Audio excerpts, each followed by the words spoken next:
नमस्ते दोस्तों, आप सब कैसे हो और स्वागत है आपका फिर से एक इंस्पिरेशनल और मोटिवेशनल कहानी में। आज की कहानी बहुत ही खतरनाक और मोटिवेट है। इस कहानी में बहुत मजा आने वाला है, अंत तक जरूर सुनिए। मैंने अपनी अलमारी से ताकत वाली गोली निकाली जो कभी कभार अभिषेक लेते थे और मैं किचन में चली गई। मैंने हल्दी बादाम वाला दूध बॉयल किया और उसमें एक गोली डाल दी ताकि अभिषेक को थोड़ी ताकत मिल सके। ऐसा करते करते रात के 10 बज चुके थे। फिर मैंने जल्दी से दूध का गिलास लिया और अभिषेक के कमरे में चली गई। अभिषेक बड़े ध्यान से मेरा इंतजार कर रहे थे। जैसे ही मैं अंदर आई, अभिषेक खड़े हो गए और मुझे देखने लगे। जब वह कुछ नहीं बोला तो मैंने ही पूछ लिया, ऐसे क्या देख रहे हो, बताओ मैं कैसी लग रही हूँ। अभिषेक ने संकोच में कहा, मौसी मन तो ऐसा कर रहा है कि आपको अभी खा जाऊं। मैंने हंसते हुए उसे दूध का गिलास पकड़ा दिया और कहा, मुझे खाने की जरूरत नहीं है, बस तुम इसे पी लो। अभिषेक ने जल्दी से गिलास पकड़ा और एक सांस में दूध पी गया। दूध पीते ही मेरी हाय दोस्तों, तो चलिए आपको जल्दी से शुरू से कहानी सुनाती हूँ। मेरा नाम दीपिका है, मेरी उम्र 28 साल है, लेकिन मेरा दिल हमेशा युवा रहता है और मेरी हाइट लगभग 5 फीट 3 इंच की ऊंचाई के साथ। जब मैं साड़ी पहनती हूँ तो जैसे सब कुछ ठहर जाता है। मेरी सुंदर रंगत पर जब सूरज की किरणें पड़ती हैं तो लगता है मानो मैं एक चांदनी रात में घूम रही हूँ। अब बात करते हैं मेरे 21 साल के भतीजे की, जो मेरा हो गया है। उसकी मासूमियत और उत्साह ने मेरे मन में एक हलचल सी मचा दी है। जब वह मेरी तरफ देखता है तो उसकी आंखों में वह खास चमक होती है, जैसे वह किसी खूबसूरत ख्वाब को देख रहा हो। कभी वह मुझसे कहता है, मौसी आज आप सच में बहुत सुंदर लग रही हैं। इसलिए मेरे पति कभी कभी दिन में ही मेरा पूजन कर देते हैं। हम शहर में रहते हैं क्योंकि मेरे पति सरकारी नौकरी करते हैं। मेरी 1 साल की एक बेटी भी है, इसलिए दूध की थैलियां भी बड़ी है। मैं अपने पति का आशीर्वाद समझकर रोज लेती थी। भले ही हमारी शादी को 9 साल हो चुके थे, लेकिन मेरे पति अभी तक मुझे अच्छा प्यार करते थे। वैसे आमतौर पर उसका रंग काला ही होता है, लेकिन मैं बहुत साफ सफाई रखती थी और कभी कभार मेकअप भी कर लिया करती थी। पिछले महीने कुछ ऐसा हुआ जिसका हमें बिल्कुल अंदाजा नहीं था। शाम को मेरे पति साहिल घर आ रहे थे। उनके किसी दोस्त की बर्थडे पार्टी थी, इसीलिए दोस्तों ने उन्हें थोड़ी पिला दी थी और वह बाइक से घर लौट रहे थे। आते वक्त उनका एक्सीडेंट हो गया। इस हादसे में उनके एक पैर में फ्रैक्चर हो गया और डॉक्टर ने कहा कि सही होने में कम से कम 6 से 9 महीने लगेंगे। यह सुनकर मेरा मन टूट गया। साहिल का दर्द भले ही शारीरिक था, लेकिन मेरे मन में एक गहरी चिंता का सागर उमड़ आया। जब मैंने उन्हें अस्पताल में देखा, उनकी आंखों में दर्द का साया था। मैंने तुरंत उनके पास जाकर उनका हाथ थाम लिया। इसी वजह से मेरी दीदी और मेरा भतीजा अभिषेक उन्हें संभालने के लिए आए थे। मेरे जीजा जी और दीदी तो वापस चले गए, लेकिन अभिषेक ने साहिल को यहाँ रुकने के लिए कह दिया क्योंकि वह ठीक से खड़े भी नहीं हो पा रहे थे। मुझे ही बाजार से सामान लाने और बाहर के काम करने पड़ते थे, इसीलिए मैंने अपनी बहन को कहकर अभिषेक को कुछ दिन रुकने के लिए बोल दिया। अभिषेक मान गया और बहुत खुश हो गया। अभिषेक मेरे कान तक ही आता था, शरीर भी ठीक ठाक था और रंग भी सामान्य था। अभिषेक ज्यादा बिगड़े किस्म का लड़का नहीं लग रहा था और मैं भी खुश थी कि कोई तो आया जो मेरी मदद कर सके। आज अभिषेक मुझसे थोड़ा थोड़ा शर्मा रहा था क्योंकि वह शादी के बाद मुझसे पहली बार मिला था। रात को जब मैं साहिल को खाना खिला रही थी, तब अभिषेक भी हमारे पास बैठा था। फिर अभिषेक अपने कमरे में जाकर समय पर सो गया था। साहिल के चेहरे पर थोड़ी राहत थी, लेकिन वह अभी भी दर्द में था। तभी मेरी अंदर की भावनाएं बाहर निकल पड़ी। मैंने साहिल के पास बैठकर कहा, वह भी क्या दिन थे जब आप रोजाना भूत मारा करते थे। साहिल ये सुनकर मुस्कुराने लगे। क्या हो गया मेरी रानी, आज तो पूरी मजे में लग रही हो। मैंने कहा, नहीं जी, आपको तो मजाक लग रहा है और इधर मेरी बुरी हालत हो रखा है। सच बताओ तो इस भूत ने मेरा बुरा हाल कर दिया है। मेरे पति बोले, मैं तुम्हारा दर्द समझता हूँ दीपिका, मेरा भी बहुत मन करता है, लेकिन क्या करूं, मैं तो ठीक से खड़ा भी नहीं हो सकता। बस थोड़े दिन और निकाल दो, फिर देखना मैं इस भूत का क्या हाल करता हूँ। तभी मैंने कहा, थोड़े दिन नहीं, पूरे 6 महीने बाकी है प्लास्टर उतरने में, और मेरा तो 1 महीने में ही यह हाल हो गया। पता नहीं आगे के दिन कैसे कटेंगे। मेरे पति मेरी उदासी दूर करने के लिए बोले, चलो वो नहीं तो कम से दूध ही पिला दो, डॉक्टर ने भी कहा है। तभी मैंने हंसते हुए कहा, आपके नसीब में तो वह भी नहीं है क्योंकि आपकी बिटिया रानी ने पी लिया है। हम दोनों जोर जोर से हंसने लगे। मेरे पति मुझे खुश रखने की पूरी कोशिश करते थे, लेकिन मैं क्या करूं, सब बेकार था। थोड़ी देर बाद साहिल सो गए क्योंकि उनकी दवाइयों में नींद की गोलियां भी थीं। लेकिन मुझे नींद कहाँ आ रही थी, इसीलिए मैं खड़ी होकर अभिषेक को देखने चली गई कि वह सोया है या नहीं। लेकिन अभिषेक अभी तक जाग रहा था और मोबाइल देख रहा था। मैंने उसके कमरे में जाकर कहा, क्या हुआ अभिषेक, 11 बज चुके हैं और तुम अभी तक नहीं सोए, लगता है तुम्हारे मन नहीं लग रहा है। अभिषेक उठकर बैठ गया और बोला, नहीं मौसी, ऐसी बात नहीं है, बस यूं ही फोन देखते देखते लेट हो गया। फिर अभिषेक ने पूछा, मौसी आप भी तो नहीं सोई? मैंने कहा, मुझे तो आजकल नींद ही नहीं आती। अभिषेक ने पूछा, क्यों, क्या बात हो गई? मैंने हंसते हुए कहा, नहीं नहीं, वह मैं तुम्हें नहीं बता सकती। जब तुम्हारी शादी होगी तो तुम्हें खुद ही पता चल जाएगा। मेरे मुंह से ऐसा सुनते ही अभिषेक ने अपनी नजरें नीचे झुका ली और अंदर ही अंदर मुस्कुराने लगा। तभी मैंने कहा, अरे तुम तो इतनी सी बात पर शर्मा गए। अच्छा बताओ, अभी तक कोई लड़की पटाई है या नहीं? अभिषेक कुछ नहीं बोला, उसे अभी भी शर्मा रही थी। तभी मैंने उसका हाथ पकड़ा और कहा, अरे पागल, अपनी मौसी से इतना मत शर्माओ। वह धीरे से बोला, मौसी सच बताओ तो ऐसी बातें मैंने अभी तक अपने दोस्तों से भी नहीं की हैं। मैंने कहा, अच्छा तो मुझे अपना दोस्त ही समझ लो ना, क्योंकि मुझे ऐसी बातें करने में बहुत मजा आता है। अभिषेक ने कहा, हाँ मौसी, एक थी, लेकिन उसने अभी मेरे से दोस्ती तोड़ दी है। मैंने पूछा, तुमने उसकी पिटाई तो कर दी होगी ना? अभिषेक बोला, नहीं मौसी, सच बताऊं तो मैंने उसे ढंग से टच भी नहीं था। मैंने मुंह बनाते हुए कहा, तुम तो बड़े भोले हो अभिषेक। चलो कोई बात नहीं, अब तुम मेरे पास आ गए हो तो मैं तुम्हें सब सिखा दूंगी। मैं बातें करते करते अभिषेक के कमरे में ही सो गई थी। सुबह जब मेरी आंखें खुली तो अभिषेक बेड पर बैठा हुआ मुझे ही निहार रहा था। मेरे उठते ही अभिषेक ने मुझे गुड मॉर्निंग बोला। जब मैंने पूछा, क्या देख रहे हो, तो वह बोला, मौसी आप सच में बहुत खूबसूरत हो। मैंने मुस्कुराते हुए बोली, अच्छा तो अब तुम सुबह सुबह खूबसूरती का नजारा ले रहे हो और रात को तो बड़े शर्मा रहे थे। अभिषेक मुस्कुराकर पूछने लगा, मौसी आप बुरा ना मानो तो एक बात पूछ सकता हूँ? मैंने कहा, अरे पागल, मैं क्यों बुरा मानूंगी, पूछो क्या पूछना है। अभिषेक मुझसे कहने लगा, मौसी सच सच बताना, आप जो 2.5 किलो के वजन अपने पास लिए घूमती हो, आपको भारी नहीं लगता क्या? उसकी यह बात सुनकर मेरी हंसी छूट गई। इसके बाद अभिषेक मुझसे काफी खुल गया था और अब वह मुझसे ज्यादा शर्म नहीं करता था। इससे मैं भी बहुत खुश थी क्योंकि अब मेरा भी समय अच्छे से कटने लगा था। अभिषेक को आए हुए 11 से 13 दिन बीत चुके थे और वह मुझसे काफी घुल मिल गया था। वह बाहर के सारे काम कर देता, बाजार से सामान ले आता और अपने चाचा को भी घुमा देता। मेरी तो बहुत सेवा करने लगा था। शाम को मेरा सर भी दबा देता और कभी कभी मेरे शरीर को भी आराम देता। लेकिन मेरी फरमाइश दिनों दिन बढ़ रही थी और मेरे पति की हालत अब भी वैसी ही थी। अब सब कुछ मेरी बर्दाश्त के बाहर हो चुका था। मैंने सोचा कि अब तो अभिषेक ही है जो मेरी हेल्प कर सकता है। वैसे मेरे पड़ोस में भी 3 लड़के रहते थे जो स्टडी करते थे। वे भी मुझे देखते थे।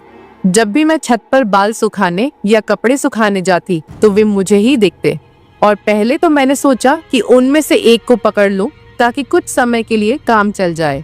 लेकिन फिर मैंने सोचा कि मैं इस घर की इज्जत हूँ और कल को पता नहीं इनमें से कौन मुझे या मेरे पति को बदनाम कर दे। इसीलिए मैंने उन्हें भाव नहीं दिया। लेकिन अभिषेक तो घर का ही है, इसीलिए मैंने सोच लिया कि वही मेरी हेल्प कर सकता है। आज मैंने पक्का प्लान बना लिया कि आज अभिषेक हेल्प ले ही लूंगी। उसके बाद मैं रसोई में खाना बनाने चली गई। जैसे ही अभिषेक नहाकर फ्रेश होने के बाद रसोई में आया, मैंने दूध निकालने का बहाना बना दिया। मैं रसोई घर में ही लोटे से दूध निकाल रही थी। मेरी बेटी अभी नानी के घर गई हुई थी क्योंकि घर में उसे संभालने वाला कोई नहीं था, इसलिए अब बाकी का दूध निकालना पड़ता था और घर में मेरे पति और अभिषेक के अलावा कोई नहीं था, तो मुझे डर भी नहीं था।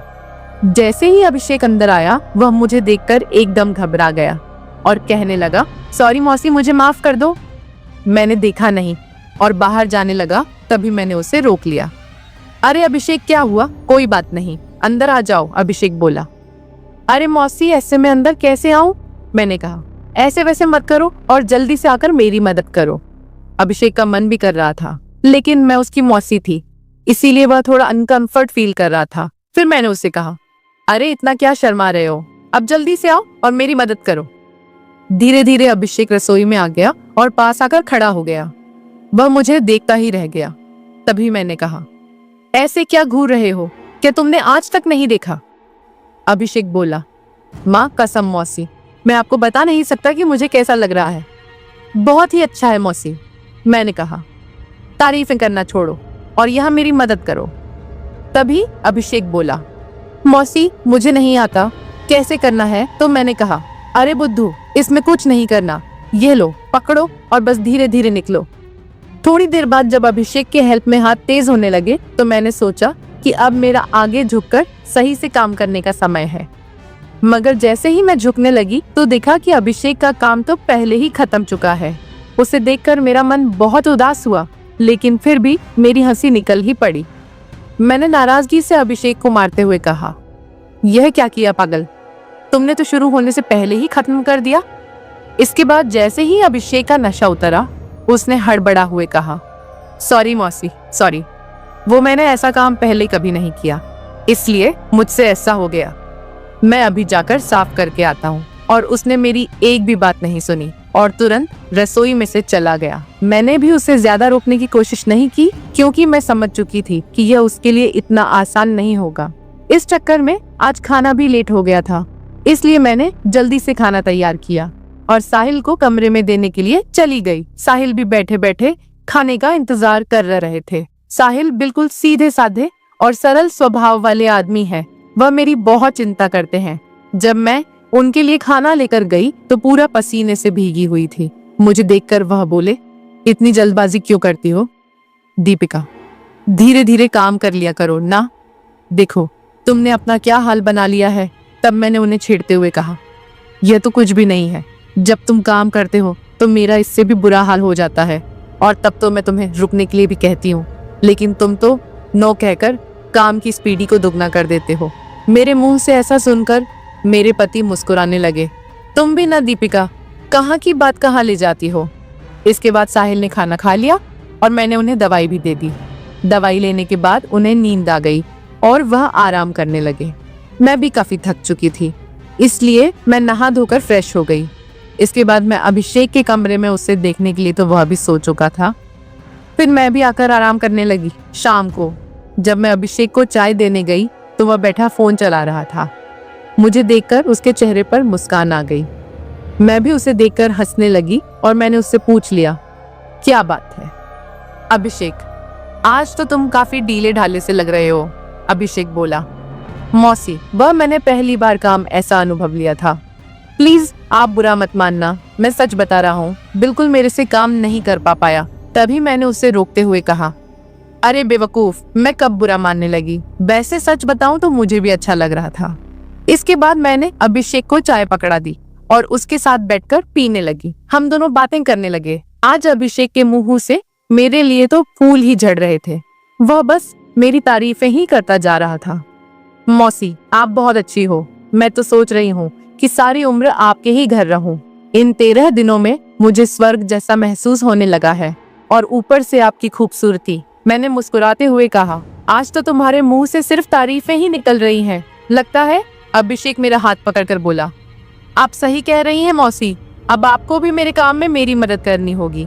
अब तो आपको मेरी बात माननी ही होगी। प्लीज मौसी, मना मत करना, बस एक बार के लिए मेरी काम वाली बन जाओ। इसके बाद आप जो भी कहेंगी मैं करूँगा। जब अभिषेक सब कह रहा था तो उसका चेहरा लाल टमाटर जैसा हो गया था और मेरी मुस्कुराहट फूट पड़ी थी। मैंने उसके सर पर हाथ फिरते हुए कहा, अरे पगले, इतना सीरियस क्यों हो रहे हो? बताओ, मैंने तुम्हें कभी किसी चीज के लिए मना किया है? वैसे भी अब तुम्हारे चाचा तो वैसा भी मेरे काम में मेरी मदद नहीं कर पाते हैं। और तुम इतना शर्माओ मत।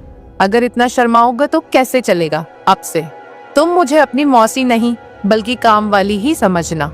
अभिषेक बोला, मौसी एक बात और है, मेरा तो काम करते ही निकल जाता। मैं बहुत काम करता हूँ, मैंने उसे कहा। इसकी चिंता मत करो, इसका इंतजाम मैं कर दूंगी, तुम बस काम के लिए तैयार रहना। मेरे इतना कहते ही अभिषेक खुश हो गया और उसने थैंक्स मौसी की रट लगा दी। कहने लगा, मौसी आप बहुत अच्छी हैं। इसके बाद मैं चली गई क्योंकि शाम हो रही थी और मुझे साहिल को नहलाना भी था। जब साहिल जी नहा लिए तो अभिषेक उन्हें बाहर टहलाने ले गया। इसके बाद मैंने जल्दी जल्दी सारा काम किया और उनके आने तक खाना भी तैयार कर दिया। आते ही अभिषेक ने हाथ पैर धोए और खाना खाने के लिए बैठ गए। इतने में 9 बज चुके थे और साहिल की दवाइयों का समय हो रहा था। इसीलिए मैं उन्हें कमरे में ले गई और दवाइयां दे दी। साहिल की मेडिसिन में नींद की गोलियां भी थी ताकि उन्हें ज्यादा दर्द ना हो और आसानी से नींद आ जाए। साहिल दवाइयां लेकर जल्दी ही सो गए। मैं उनका सर दबा रही थी। जैसे ही मुझे पता चला कि साहिल सो चुके हैं, मैं नहाने चली गई। नहाकर मैंने रेड कलर की साड़ी पहनी, बालों का जोड़ा बना लिया और महक के लिए परफ्यूम भी लगा लिया। वैसे तो मैं मेकअप कभी कभार ही करती हूँ, लेकिन आज थोड़ा थोड़ा कर ही लिया ताकि चेहरा ब्लश करे। पूरी तरह से तैयार होने के बाद मैंने अपनी अलमारी से ताकत वाली गोली निकाली जो कभी कभार साहिल लेते थे और रसोई में चली गई। मैंने हल्दी बादाम वाला दूध तैयार किया और उसमें 1 गोली डाल दी ताकि अभिषेक को थोड़ी ताकत मिल सके। ऐसा करते करते रात के 11 बज चुके थे। फिर मैंने जल्दी से दूध का गिलास लिया और अभिषेक के कमरे में चली गई। अभिषेक बड़े ध्यान से मेरा इंतजार कर रहा था। जैसे ही मैं अंदर आई, वह खड़ा हो गया और मुझे देखने लगा। जब वह कुछ नहीं बोला तो मैंने ही पूछ लिया, ऐसे क्या देख रहे हो? बताओ, मैं कैसी लग रही हूँ? अभिषेक ने संकोच में कहा, मौसी, मन तो ऐसा कर रहा है कि आपको अभी खा जाऊं। मैंने हंसते हुए उसे दूध का गिलास पकड़ा दिया और कहा, मुझे खाने की जरूरत नहीं है, बस तुम इसे पी लो। अभिषेक ने जल्दी से गिलास पकड़ा और एक सांस में दूध पी गया। दूध पीते ही मैंने कहा, चलो अब जल्दी से पूजा शुरू करते हैं। अभिषेक ने जवाब दिया, मौसी, पूजा तो शुरू कर दूंगा, लेकिन आप दिए में तेल डालोगी या फिर सीधे ही पूजा करवाओगी? मैंने मुस्कुराते हुए कहा, तुम मेरी चिंता मत करो, मैं पहले से ही तेल डालकर आई हूँ। इसके बाद जो हुआ वह बताते हुए मुझे भी शर्मा रही है। मैं अभिषेक को अब तक बच्चा ही समझ रही थी, लेकिन उसने पूजा में मेरे पति को भी पीछे छोड़ दिया। अभिषेक ने सबसे पहले काजू कतली का स्वाद खाया। मेरे पति ने आज तक काजू कतली नहीं खाई, वह तो सीधे ही पूजा शुरू कर देते थे। जब मैंने अभिषेक से कहा, अब बस भी करो और कितने खाओगे, तो उसने जवाब दिया, नहीं मौसी, आपको नहीं पता यह कितनी मीठी है, इसी के लिए हम पागल रहते हैं। यह अभिषेक की पहली पूजा थी, इसीलिए वह आधे घंटे से ज्यादा नहीं कर पाया। मैं तो ज्यादा नहीं थकी, लेकिन अभिषेक पसीने पसीने हो चुका था। मुझे भी 2 महीने बाद पूजन का काम मिल रहा था, तो मैं भी बहुत खुश थी। इसके बाद अभिषेक थक चुका था और आराम करने लगा। मैं भी वहीं पर थी। जब मैंने उससे पूछा कैसा लगा फर्स्ट टाइम पूजा करके, तो अभिषेक ने जवाब दिया, मौसी, सच कहूँ तो ऐसा लगा जैसे जिंदगी के सारे सुख एक साथ मिल गए, या कहूँ तो दुनिया की सबसे अच्छी मौसी हो। फिर हम बातें करते करते सो गए। सुबह जब मैं उठी तो बिल्कुल फ्रेश महसूस कर रही थी। मैंने उठकर चाय नाश्ता बना लिया और साहिल को दे आई। इसके बाद मैं अभिषेक को भी चाय देने के लिए उसके कमरे में गई। वह भी उठ चुका था। चाय लेकर उसने मुझसे पूछा, मौसी, मुझे डर लग रहा है, कहीं हमने कुछ गलत पूजा तो नहीं कर ली? मुझे लगा कि शायद अभिषेक को पछतावा हो रहा है। मैंने उसे समझाते हुए कहा, अभिषेक, तुम ऐसा बिल्कुल मत सोचो। सच कहूँ तो यह मेरी मजबूरी थी, क्योंकि तुम्हारे चाचा 7-8 महीने तक ठीक नहीं हो सकते और मुझसे इतना इंतजार शायद ही हो पाता, लेकिन तुमने मेरी बहुत मदद की है। पूजा करने में प्लीज तुम इतनी टेंशन मत लो, और हाँ, इसके बारे में किसी से भी मत कहना। अभिषेक ने सर हिला दिया और बोला, मौसी, अगर यह मेरी मजबूरी बन गई तो मैंने कहा, आ जाना फिर अपनी मौसी के पास, मैंने कब तुम्हें मना किया है। इतना कहकर मैं मुस्कुराने लगी और अभिषेक फिर से मेरी तारीफ करने लगा। मौसी, आपकी जितनी तारीफ की जाए उतनी कम है। पता नहीं मैंने पिछले जन्म में कौन से पुण्य किए थे जो मुझे आप जैसी मौसी मिली। इसके बाद मेरे और अभिषेक के बीच पक्की वाली दोस्ती हो गई थी। अब जब भी मेरा मन करता मैं अभिषेक से पूजन करवा लेती। इसी बीच अभिषेक के पापा ने फोन भी किया था कि वह घर आ जाए, लेकिन अभिषेक ने मना कर दिया। अब मेरे पति साहिल भी चलने फिरने लगे थे, तो हम लोग बाजार भी घूमने लगे। अभिषेक अब मेरी और ज्यादा केयर करने लगा था। शाम को जब भी मैं साहिल को सुलाकर अभिषेक के पास जाती तो वह मेरे पैर दबाता, कमर की मालिश करता और सर भी दबाता। मैं अभिषेक से कहा भी करती थी कि मेरे लिए इतना काम करने की जरूरत नहीं है, लेकिन वह नहीं मानता और कहता, चुप रहो मौसी, आप सारा दिन काम करती हो इसीलिए थक जाती हो, तो इतना तो मुझे भी करने दो। दोस्तों, शायद आप लोगों को मैं बिल्कुल भी पसंद ना आऊं क्योंकि मैंने इसके रिश्ते को खराब किया है, लेकिन सच कहूं तो मैं भी ऐसा करना नहीं चाहती थी, लेकिन भावनाओं में सब कुछ हो गया। इसलिए प्लीज आप लोग समझने की कोशिश करना और मेरी कहानी को सुनकर भावनाओं में मत बह जाना, क्योंकि सच में ये गलत बात होती है। तो मेरे खातिर कमेंट में एक प्रॉमिस जरूर करके जाइए कि आप लोग अपने जीवन में ऐसा कभी नहीं करेंगे। स्टोरी की शिक्षा, यह कहानी हमें कई महत्वपूर्ण सबक देती है जो हमारे जीवन में काम आ सकते हैं। आइए हम इन शिक्षाओं को विस्तार से समझते हैं। कहानी में दीपिका अपने पति साहिल की देखभाल करती है। जब वह दुर्घटना में घायल होते हैं, यह दिखाता है कि जिम्मेदारी का मतलब केवल व्यक्तिगत लाभ के लिए जीना नहीं है, बल्कि अपने प्रियजनों की देखभाल करना भी शामिल है। जीवन में जब हम किसी रिश्ते में होते हैं तो हमें अपने साथी के प्रति समर्पित रहना चाहिए, तो वह अधिक मजबूत और स्थायी होता है। हमें अपने रिश्तों में ईमानदार रहना चाहिए और एक दूसरे पर विश्वास करना चाहिए। तो दोस्तों, आपको यह कहानी कैसी लगी कमेंट में हमें जरूर बताएं, और अगर चैनल पर पहली बार आए हो तो चैनल को सब्सक्राइब करना न भूलें। ऐसी मजेदार कहानियां सुनने के लिए तब तक के लिए हमें इजाजत दे, मिलेंगे जल्दी ही एक नई कहानी के साथ में।